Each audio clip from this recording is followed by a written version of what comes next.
En fait, Byzance avait alors subi de telles pertes qu'il semblait impossible qu'elle puisse même continuer à exister, et encore moins connaître à nouveau la victoire. Non seulement les Perses, mais aussi les Avars, les Slaves et les Lombards constituaient de graves menaces pour l'Empire byzantin. Les Avars étaient arrivés jusqu'au mur de Constantinople. L'empereur byzantin, Héraclius, avait ordonné de faire fondre l'or et l'argent des églises et d'en faire des pièces de monnaie, afin de faire face aux dépenses de l'armée.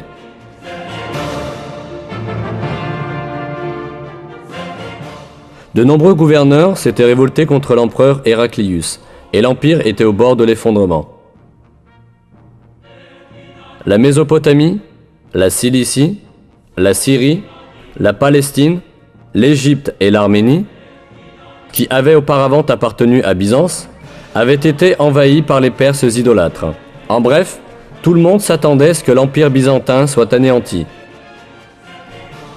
C'est à ce moment-là que les premiers versets de la sourate Er-Rum ont été révélés, annonçant que Byzance triompherait à nouveau dans quelques années. Environ 7 ans après la révélation des premiers versets de la sourate Er-Rum, en décembre 627 de l'ère chrétienne, une bataille décisive eut lieu à Ninive, entre Byzance et l'Empire perse. Et cette fois, à la surprise générale, l'armée byzantine vainquit les Perses. Quelques mois plus tard, les Perses durent conclure un accord avec Byzance, les obligeant à rendre les territoires qu'ils lui avaient pris. En fin de compte, la victoire des Romains, proclamée par Dieu dans le Coran, s'était miraculeusement réalisée.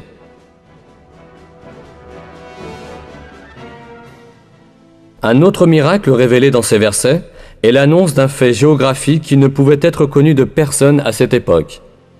Dans le 3e verset de la sourate Er-Rum, nous apprenons que les Romains ont été vaincus dans la région la plus basse de la terre. Cette expression, Adna el-Ard en arabe, a été interprétée dans la plupart des traductions comme signifiant un endroit voisin. Cependant, ce n'est pas le sens littéral de l'expression, mais plutôt une interprétation au sens figuré. Le mot Adna en arabe est dérivé du mot Dani, qui signifie bas, et Ard signifie la terre.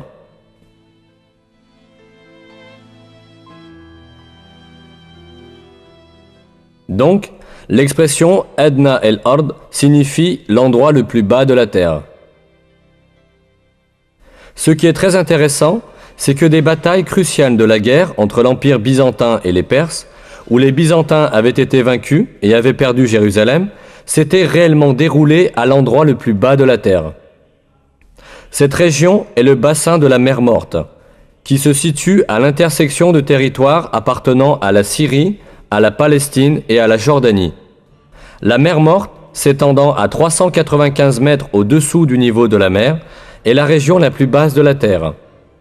Cela signifie que les Byzantins furent vaincus à l'endroit le plus bas du monde, exactement comme l'affirme le verset. Le plus intéressant est que l'altitude de la mer Morte n'a pu être mesurée que grâce aux techniques modernes. Auparavant, il était impossible à quiconque de savoir que c'était la région la plus basse sur la surface de la Terre. Pourtant, le Coran affirme que cette région est le point le plus bas de la Terre. C'est encore une preuve que le Coran est une révélation divine.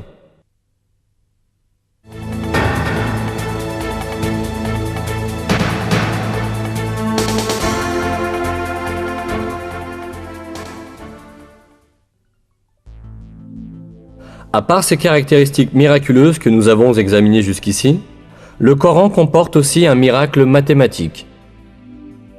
On en trouve un exemple dans le nombre des répétitions de mots dans le Coran. On s'aperçoit que certains mots apparentés sont répétés le même nombre de fois. Voici quelques exemples de ces mots et le nombre de leurs répétitions dans le Coran. Le mot « jour » est répété 365 fois au singulier, tandis que « jour » au duel ou au pluriel revient 30 fois.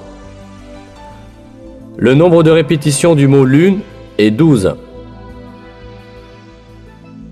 Le mot « châtiment » est répété 117 fois, tandis que la fréquence du mot « pardon » qui est l'un des principes fondamentaux du Coran, est exactement le double. Les mots « monde » et « au-delà » sont aussi répétés le même nombre de fois, 115. L'expression « sept cieux » est répétée 7 fois. La création de cieux revient aussi 7 fois. Le mot « iman » foi, sans génitif, est répété 25 fois dans tout le Coran, de même que le mot « kufr » mécréance ou négation de la vérité. Le mot « zakat » est répété 32 fois. Et le nombre de répétitions du mot miséricorde est aussi 32. L'expression les vertueux est employée 6 fois, tandis que les libertins est employé moitié moins souvent, c'est-à-dire 3 fois. Être humain est employé 65 fois, et on obtient le même nombre en additionnant le nombre de fois où sont mentionnés les stades de la création de l'homme.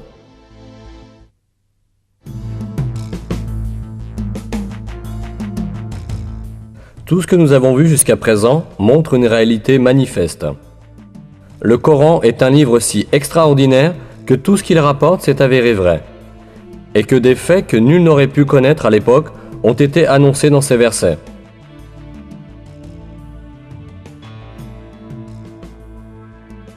C'est assurément la preuve certaine que le Coran n'est pas une parole humaine. Le Coran est la parole de Dieu, l'auteur de toutes choses, le Tout-Puissant dont le savoir s'étend à toutes choses.